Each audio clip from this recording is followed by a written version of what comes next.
There it is. For the first time since 1992, a home sweep in North Dakota. How about it? Welcome to College Hockey Now alongside Brendan Jones. I'm Matt Lincoln. ASN Elite 8 has a new number 1. Minnesota Duluth, fresh off the sweep of North Dakota, takes the top spot. Yeah, they just flip-flopped there for us. Denver up at 3. They swept Western Michigan at Denver. Quinnipiac over UMass this weekend. That was a tight one. Then Lowell split with Omaha, so they kind of got bumped down to 8. And yeah, that game, like you said, it was a good one. What was the key for Duluth winning these games? I want to say that Duluth just played better than North Dakota. They really did feed off the crowd at Amsoil Arena. And Alex Iafallo is the name of note. A hat trick, a 5-point weekend actually for the Bulldogs. Great goaltending also by Hunter Miska. Duluth, they just had it out for the Fighting Hawks in this one. And hey, you know, hats off to Duluth. They played great all weekend, picking up those 2 W's. Yeah, and Miska, an impressive 2 games, said it was big for the sweep. Oh, Oh, we just battled.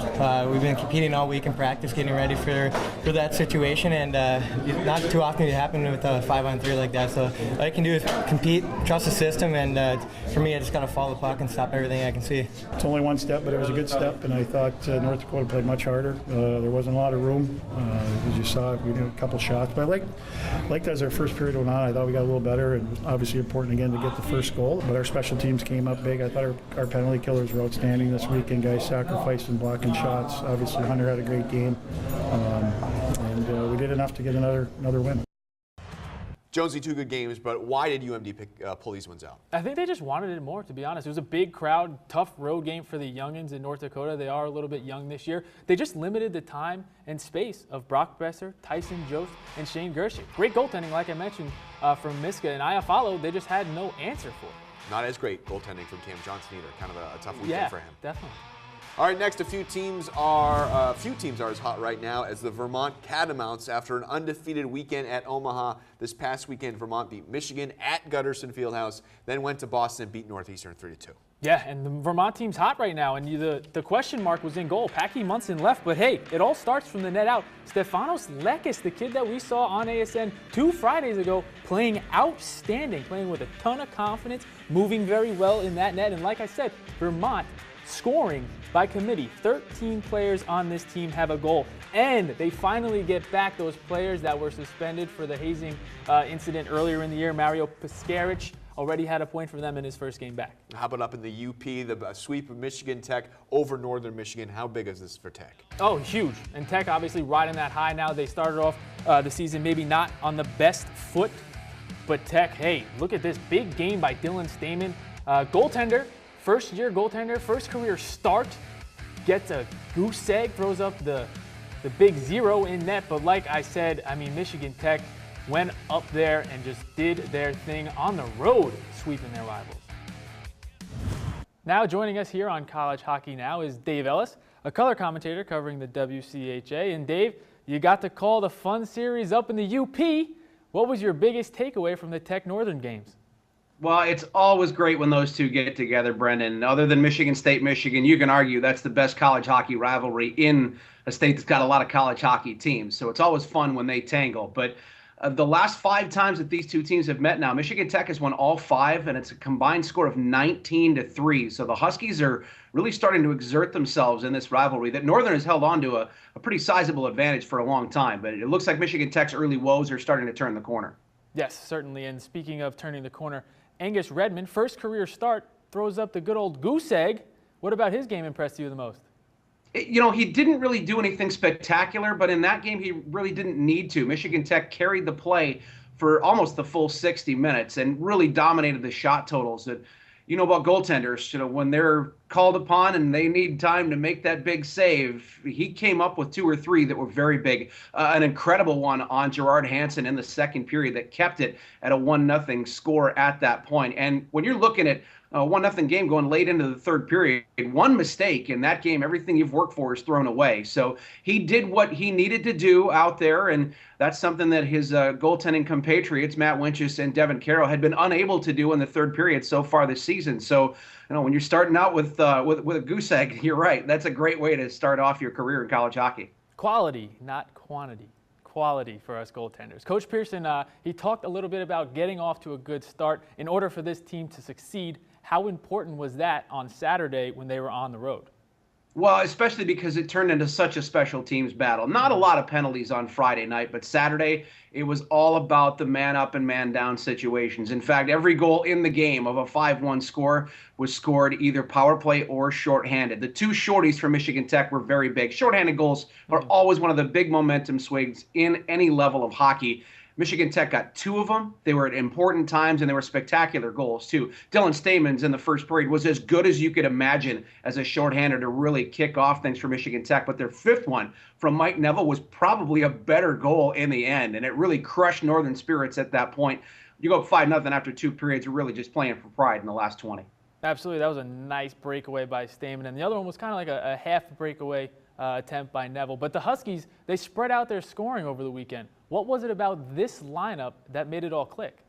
Well, they were expecting guys like Tyler Hainanen and Joel Lesperance to be the guys that were leading the way with goal scoring, and they've really been held off the sheet for a lot of the season. Hainanen did get one on Saturday, but when other guys are stepping up, that's the hallmark of a Mel Pearson team. He wants all 4 lines contributing in every game so that he can roll those lines, and by the end of the game, he's got the fresher players on the ice, and anybody can be a threat. They're so good through the center of the ice right now with Stamen and Lucchini and Neville, and now Alex Smith, the freshman, joining in. When it's going well at the center position, that's always a great way to start things off. You don't have to fight for the puck right away, and so far the centers have been really kind of stirring the drink for the Michigan Tech offense. Absolutely, and impressed with those centers. They play 200-foot games. They're very responsible in that defensive end. But next up on the docket, you mentioned it earlier in the interview, the Spartans down in Lansing. What are your initial thoughts on the series at Michigan State? Well, we know Michigan State has struggled mightily to start the year. They did finally get a win against Princeton last weekend, and that was really big for them to kind of get off the dime. But when they played 3 times last year, these two teams kind of followed the same script every time. Michigan State jumped out to a lead, and by the end of the 3rd period, like we talked about, Michigan Tech able to wear them down, get the goals late in the 3rd period, and twice beat them in overtime. So it's quite possibly going to be more than a 60-minute game each time that these two meet. But the Huskies really feel like their conditioning and the way that they can play at the end of the game can really stand them in good stead. And with all the losses they've already had coming out of conference, these are absolutely desperate points that they need if they're going to start raising up their RPI and their pairwise ranking by the end of the season. It's weird to be talking about the first weekend in November, and it's a crucial series, but this really is for Michigan Tech's at-large bid possibilities going down to the end of the year. Yeah, because the WCHA usually only gets 1 bid. So we'll see how it goes for the Huskies, trying to continue that momentum after the slow starts. But he is Dave Ellis, WCHA broadcaster, color and commentator. Dave, thanks for the time. Anytime, Brennan. Love to talk college hockey whenever there's a possibility. Let's switch gears now and talk a little bit about the Ivy League. First week of games last week. What's going on this weekend? Yeah, within ECAC hockey, they get that late start. But the big story was last week, Dartmouth beat Michigan at home. I love the Yale Union game, and then Yale stays up in that Albany, New York area, plays RPI. And then Cornell Harvard, that's always a good game. Cornell played well out of the gate. Harvard, another big win for their first game of the season. So yeah, the Ivy League always within that ECAC hockey conference, shaping up to be pretty nice this year. And you mentioned Union, of course, the Route 7 rivalry renewed this past weekend against RPI. Oh, absolutely. And Union has the kid by the name of Mike Vecchione, who was just voted College Hockey Player of the Month. The Dutchmen are 6-2-1 in large part thanks to him. Mike Vecchione leads the nation in goals with 10, tied for points with 16 points already, second in power play goals. This is all in the entire country. And he's second in face-off wins, so he's not just doing it on the score sheet. Face-off wins are crucial. We need possession of that puck. He is also a +8 responsible in the defensive zone. Union playing well out of the gate. Coming up next, Boston College's last wall of defense is having a big year. Jonesy breaks down how he's doing it. Coming up next on College Hockey Now. Welcome back to College Hockey Now. Jerry York's Boston College squad is uncharacteristically leaning on freshmen this year. But when you look in net, it certainly doesn't look like Joe Wall is a first-year player. Brendan takes a look at what makes the Eagles' new netminder so polished in this week's edition of Beast Breakdown. Yes, Matt, the young goaltender freshman from Boston College, doing his best to fill the shoes of Thatcher Demko. I want to show you some of his saves on Friday night against Providence. Nice seam pass here, first of all, but watch as he matches the speed of Josh Wilkins, a very good goal scorer for Providence College, gets back into that blue paint, fills that crease, and then stays so tight, so compact, no holes when Wilkins comes down the chute. Look at that, nothing. There's no 6-hole, there's no 5-hole. Joseph Wall doing his best impression of former goaltender Boston College. Let's take another look at it because it was so pretty. Wilkins denied on the breakaway. Then we're going to show you some of his lateral movement. He starts facing the shooter. Look as he takes one little step, gets set, sees Wilkins again. Obviously not Wilkins' day. Cuts down the angle, gets out of his net, and look where he puts the rebound in the corner. A very veteran move by a young goaltender. Let's show it one more time very quickly. Just gets over one quick step and puts that rebound into the corner. Then this is my favorite save of the game. One save, two saves, right in front of the net, point blank. Joseph Wall so calm, so poised. Look as he starts in the reverse VH on the post, pushes out after that first reaction save, and he winds up at the top of his crease. No rebound on this one. Look at this, right outside, top of his crease, cuts down that angle. Joseph Wall, fantastic for the Eagles. Let's now take a look at some of the surprise teams across the college hockey landscape.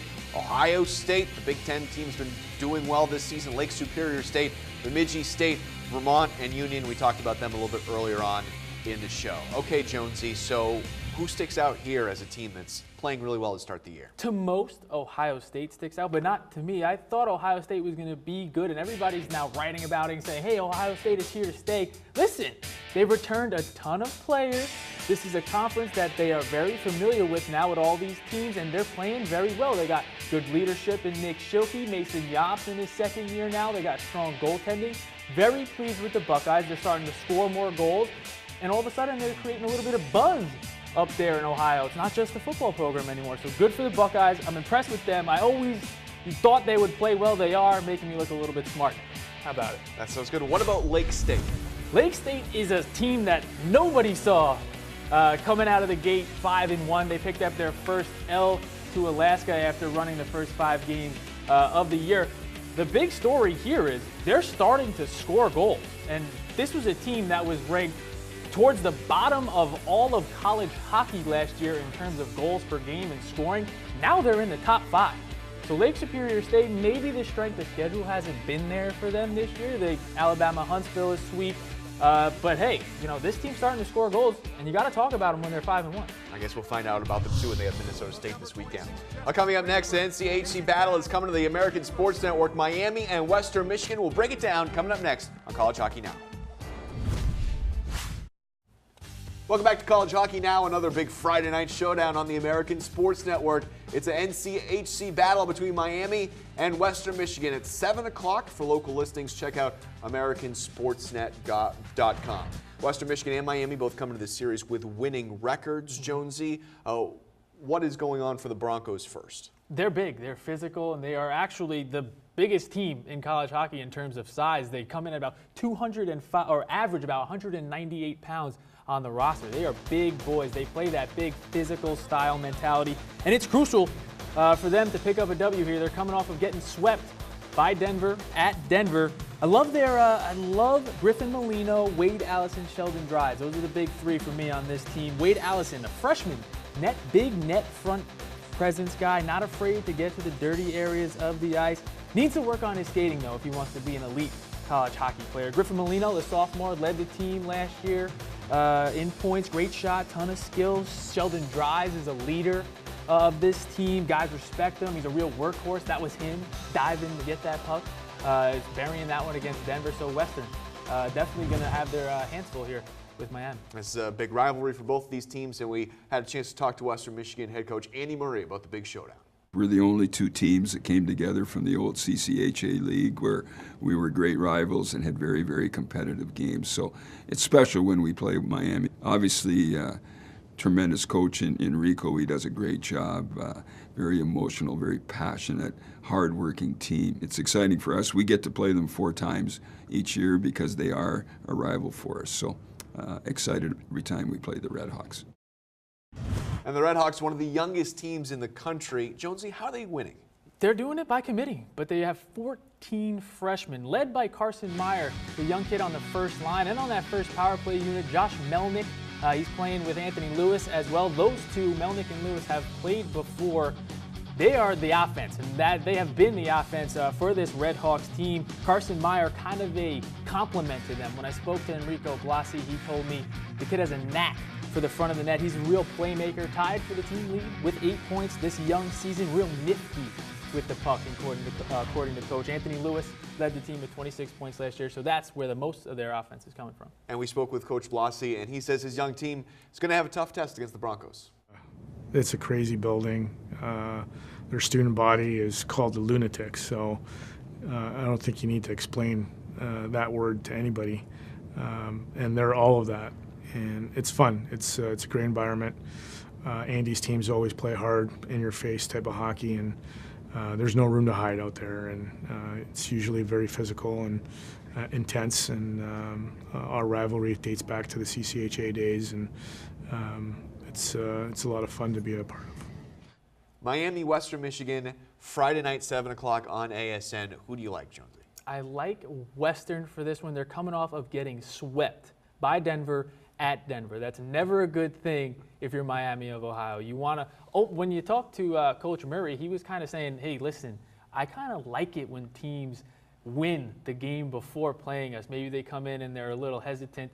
Maybe they're not as desperate as the Red Hawks will be. So I like Western here, coming off of the sweep from Denver. The size, they're huge, and it might intimidate some of those 14 freshmen of Miami of Ohio, so I like the Broncos here.